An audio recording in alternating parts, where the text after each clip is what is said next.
يا عظيما اهدني. السلام علیکم ورحمۃ اللہ وبرکاتہ۔ ریڈیو HRDF میں آپ کا استقبال ہے۔ اگر دھات سے بنے برتنوں پر موسم کی تبدیلی کے ساتھ توجہ نہ دی گئی تو وہ موسم کی تبدیلی کی وجہ سے جلد ہی خراب ہونے لگیں گے۔ ٹھیک اسی طرح سے ہم مشاہدہ کر سکتے ہیں کہ جب لوہے ایسے ہی چھوڑ دیے جاتے ہیں تو وہ زنگ آلود ہونے لگتا ہے۔ اس کی وجہ کیا ہے؟ صرف اس کی بڑی وجہ یہ ہے کہ اس کی مکمل دیکھ بھال اور وقتاً فوقتاً پینٹ نہیں کیا جاتا ہے۔ اس کو احتیاط کے ساتھ صاف ستھرا نہیں رکھا جاتا ہے۔ اسی طرح انسانی ذہن کی نشوونما بھی ضروری ہے۔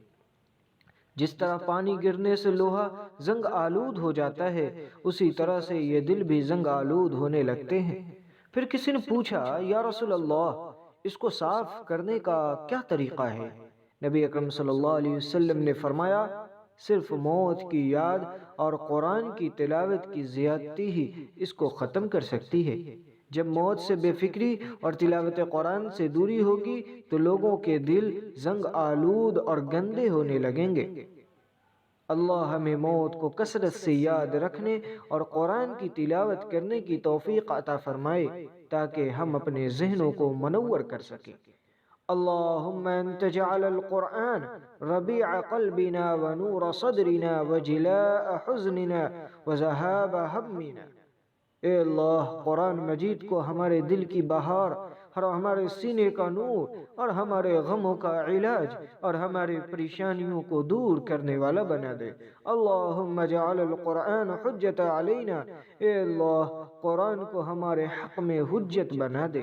ولا تجعلہ حجت علینا، قرآن کو ہمارے خلاف حجت نہ بنا۔ اللہم ارزقنا بکل حرف من القرآن حلاوہ، اے اللہ ہمیں قرآن کے ہر حرف کی حلاوت نصیب فرما۔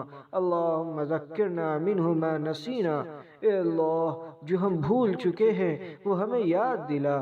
وعلمنا منہ ما جہلنا، اور ہمیں وہ باتیں سکھا جن سے ہم انجان اور جہالت میں ہیں۔ آمین۔